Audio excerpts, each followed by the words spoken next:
In the biblical story of the Tower of Babel, all of humanity once spoke a single language until they suddenly split into many groups unable to understand each other. We don't really know if such an original language ever existed, but we do know that the thousands of languages existing today can be traced back to a much smaller number. So how did we end up with so many? In the early days of human migration, the world was much less populated. Groups of people that shared a single language and culture often split into smaller tribes, going separate ways in search of fresh game and fertile land. As they migrated and settled in new places, they became isolated from one another and developed in different ways. Centuries of living in different conditions, eating different food, and encountering different neighbors turned similar dialects with varied pronunciation and vocabulary into radically different languages, continuing to divide as populations grew and spread out further. Like genealogists, modern linguists try to map this process by tracing multiple languages back as far as they can to their common ancestor, or proto-language. A group of all languages related in this way is called a language family, which can contain many branches and subfamilies. So how do we determine whether languages are related in the first place? Similar-sounding words don't tell us much. They could be false cognates or just directly borrowed terms rather than derived from a common root. Grammar and syntax are a more reliable guide, as well as basic vocabulary such as pronouns, numbers, or kinship terms that's less likely to be borrowed.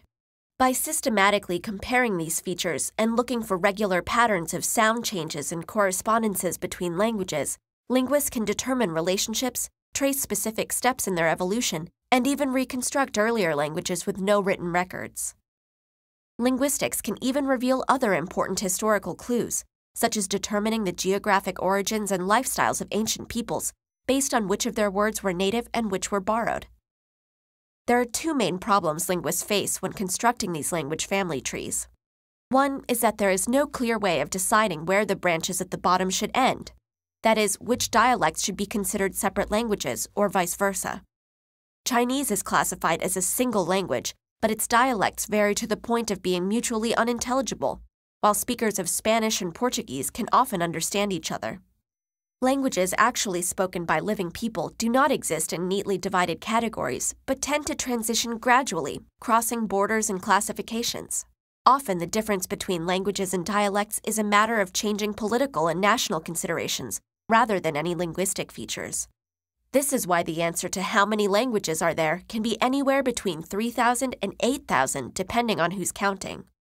The other problem is that the farther we move back in time towards the top of the tree, the less evidence we have about the languages there.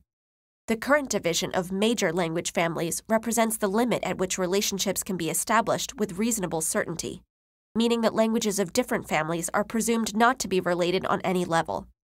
But this may change. While many proposals for higher-level relationships or superfamilies are speculative, some have been widely accepted, and others are being considered, especially for native languages with small speaker populations that have not been extensively studied. We may never be able to determine how language came about or whether all human languages did in fact have a common ancestor, scattered through the babble of migration. But the next time you hear a foreign language, pay attention. It may not be as foreign as you think.